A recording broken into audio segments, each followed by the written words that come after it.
Hi, I'm John Green. Welcome to my salon. This is Mental Floss on YouTube. And did you know that artificial snow dates back to 1950? That's when three engineers from Milford, Connecticut attached a garden hose to a compressor and used a spray nozzle to cover a hill in 20 inches of snow. Before that, ski slope owners used ice. In 1949, for instance, the owner of Mohawk Mountain in Connecticut spent $3,500 on 500 tons of ice, which he broke up with a pick, then spread the chips over a slope. And that's just one of many origins of holiday traditions that I'm going to share with you today in this video brought to you by Intel.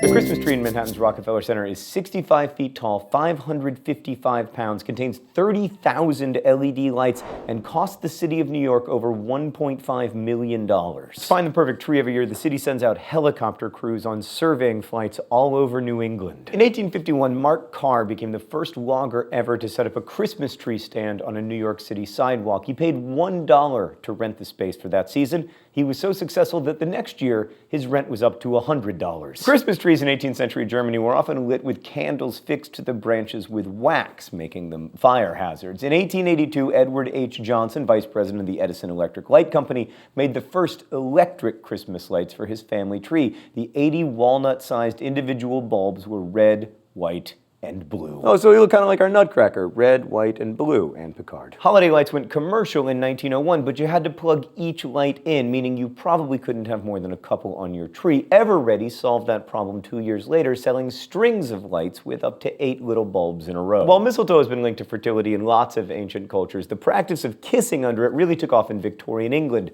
where some jerks circulated a myth that girls who refused to kiss under the mistletoe wouldn't receive any marriage proposals in the following year. Speaking of mistletoe, it isn't native to the United States, but unwilling to let the tradition die, American entrepreneurs sourced the plants from France and began shipping the clippings over by steamship in the 19th century. The most popular place to eat on December 25th in Japan is KFC. It's so common that you have to make reservations months in advance, despite the fact that only 1% of the population even celebrates Christmas. The tradition goes back to 1974 when the fast food chain launched a commercial offering foreign visitors the next best thing to a traditional turkey, but instead it unexpectedly caught on with locals. Festivus from Seinfeld actually existed long before the TV show. The holiday, which features traditions like using a stark aluminum pole instead of a Christmas tree, and the feats of strength where someone has to wrestle the head of the household, is credited to staff writer Dan O'Keefe. But O'Keefe's father actually invented it when he began researching obscure European holidays and bundled them together as an excuse to gripe about his magazine job. He worked for Reader's Digest. According to Dan, the family was forced to attend the celebration for years, and it was much stranger than anything he could write about for the sitcom. The first Christmas cards were designed by the Englishman John Calcutt Horsley in 1843. He printed up 1,000 cards with 3 little drawings side by side,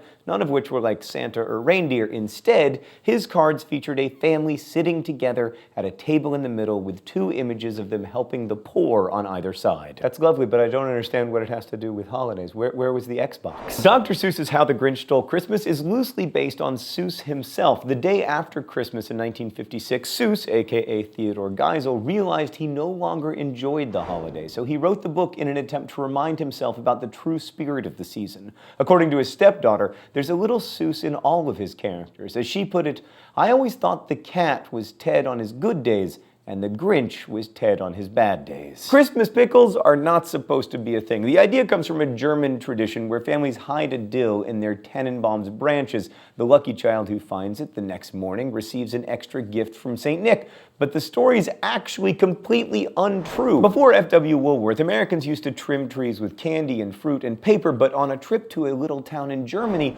Woolworth noticed an opportunity. People there had started to make and use glass ornaments. Once he started importing the glass trinkets, Woolworth's team concocted the idea of Christmas pickles, along with a fake tradition story, to boost sales of their new line at department stores. Can I start a Christmas tradition of playing Nintendo games all day? Advent calendars first took off in America when a picture of President Eisenhower opening one up with his grandkids showed up in newspapers across the nation. But unlike the Christmas pickle, this tradition actually is German. The calendars were first produced by the German printer Gerhard Lang, who was inspired to recreate the handcrafted calendars his mother had made for him in the early 1900s. Before Lang, most Germans used to mark the Advent by lighting candles or hanging pictures on Advent clocks. Now, obviously, American customers want the Postal Service to make holiday stamps, right? Because that's the only time we actually send mail anymore. But the service always struggled to figure out how to make a stamp that satisfied everyone without offending anyone. And in 1962, Jim Crawford came up with a simple design that worked, featuring 2 candles and a wreath. It was very popular. The Postal Service sold out its first run of 350 million stamps